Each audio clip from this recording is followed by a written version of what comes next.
Friends, welcome to my channel sharp mind study.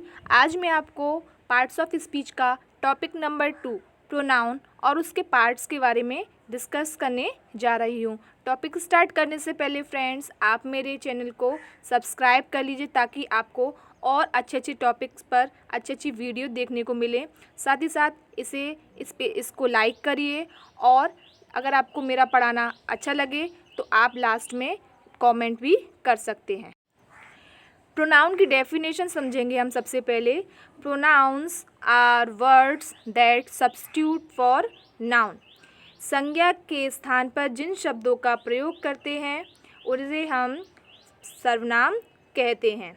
यानी जिन शब्दों का प्रयोग हम संज्ञा के स्थान पर करते हैं वे शब्द सर्वनाम कहलाती हैं। अब हम टाइप्स ऑफ प्रोनाउन के बारे में डिस्कस करेंगे। Personal, relative, demonstrative, indefinite, reflexive, intensive, interrogative, possessive, subject and object. इतने तरह के टाइप्स ऑफ प्रोनाउन होते हैं। Personal pronoun. पर्सनल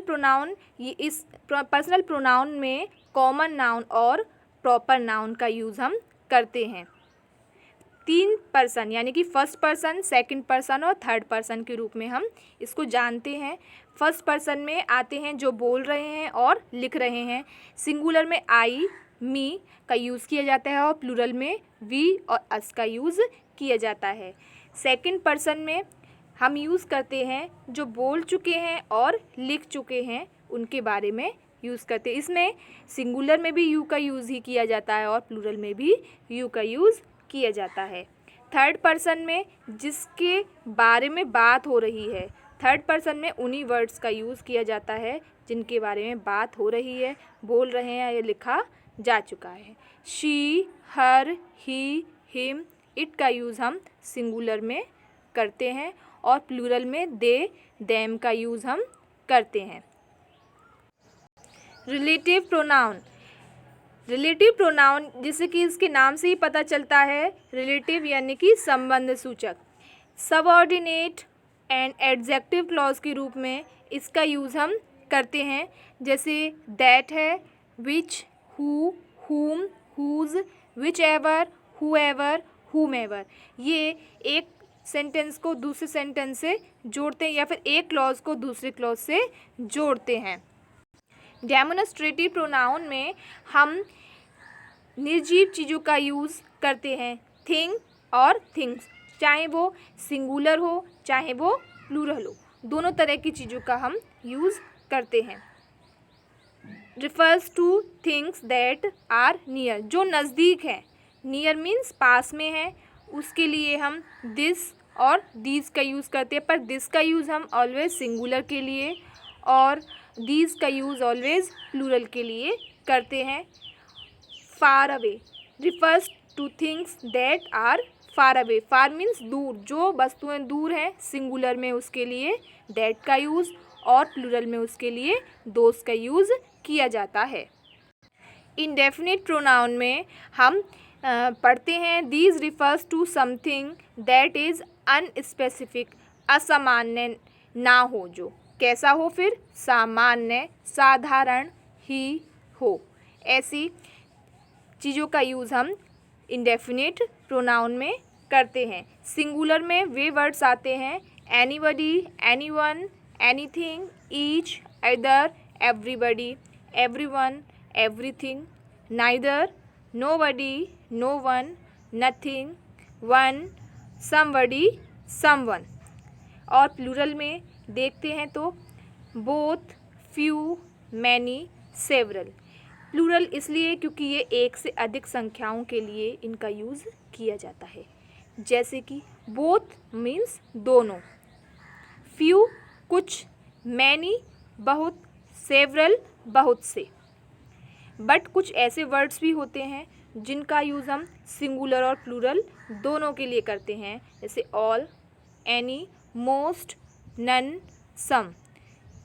इस तरह से कुछ वर्ड्स हमने केवल सिंगुलर देखे और कुछ वर्ड्स केवल प्लूरल देखे, बट कुछ वर्ड्स ऐसे भी हैं जो सिंगुलर और प्लूरल दोनों ही होते हैं। रिफ्लेक्सिव प्रोनाउन में हम देखते हैं कि इसमें सेल्फ सिंगुलर के लिए, सेल्व्स प्लूरल के लिए यूज़ किया जाता है। First person, second person, third person हम इसमें भी देखेंगे। तो फर्स्ट पर्सन में माई सेल्फ सिंगुलर में और प्लूरल में अवर सेल्व्स का यूज़ किया जाता है। सेकंड पर्सन में योर सेल्फ और प्लूरल में योर सेल्व्स का यूज़ किया जाता है। थर्ड पर्सन में सिंगुलर में हिमसेल्फ और हर सेल्फ। हिमसेल्फ को हम मेल में यूज़ करते हैं, मेल के लिए हिमसेल्फ, और फीमेल के लिए हर सेल्फ का यूज़ करते हैं सिंगुलर में। लेकिन जब प्लूरल की बात करते हैं तो देम सेल्व्स का यूज़ हम प्लूरल में करते हैं। इंटेरोगेटिव, जैसे कि आप नाम से ही समझ सकते हैं, प्रश्नवाचक। जिन वाक्यों से प्रश्न का बोध होता है उनको हम प्रश्नवाचक सर्वनाम के नाम से जानते हैं। इसमें क्वेश्चन के बारे में ही बात होती है, चाहे वो व्हाट हो, हु हो, विच, हुम, हुज। इसमें हमेशा ही क्वेश्चन वर्ड्स का यूज़ किया जाता है प्रोनाउन के यानी कि सर्वनाम के रूप।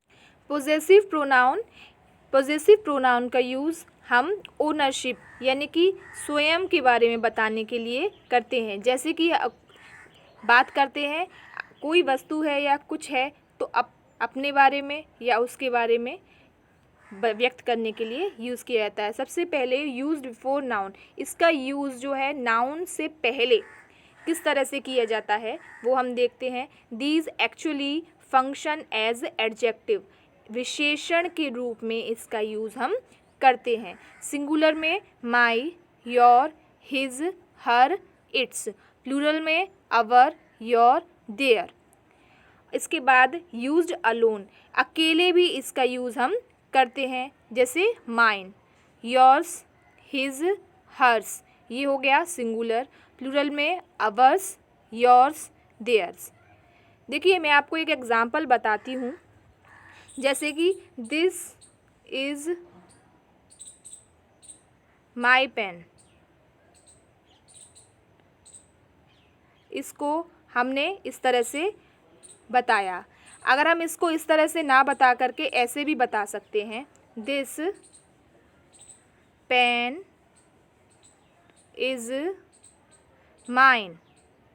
तो इस तरह से हमने माइन का यूज़ इसमें किया। प्रोनाउन का यूज़ हम सब्जेक्ट और ऑब्जेक्ट दोनों के रूप में भी करते हैं। तो देखिए आगे बढ़ते हैं। ये हमारा सबसे लास्ट टाइप्स है प्रोनाउन का। These are used as either subject और the object in a sentence. Singular और प्लूरल दोनों में बताते हैं। सब्जेक्ट के रूप में कैसे करते हैं? सब्जेक्ट्स टेल्स अस whom और what the sentence is about.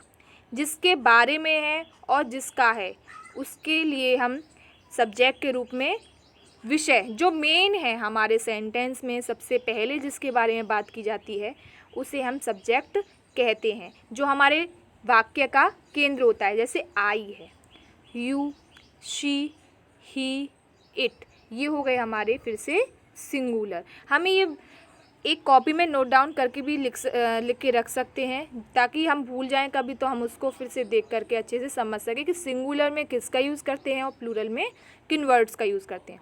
अब प्लूरल में है we, you, they.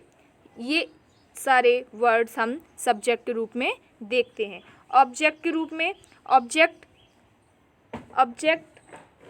Direct object, indirect object, object of preposition, यानी कि जो सीधे सीधे ऑब्जेक्ट है या फिर इनडायरेक्ट का ऑब्जेक्ट है या फिर प्रीपोजिशन का ऑब्जेक्ट है। सिंगुलर में me, you, her, him, it. Plural में अस, यू, देम। इस तरह से हमने देखा कि प्रोनाउन का सब्जेक्ट और ऑब्जेक्ट दोनों तरह से किस तरह से यूज़ किया जाता है। Thank you very much. आज का टॉपिक हमारा यहीं पर कंप्लीट होता है।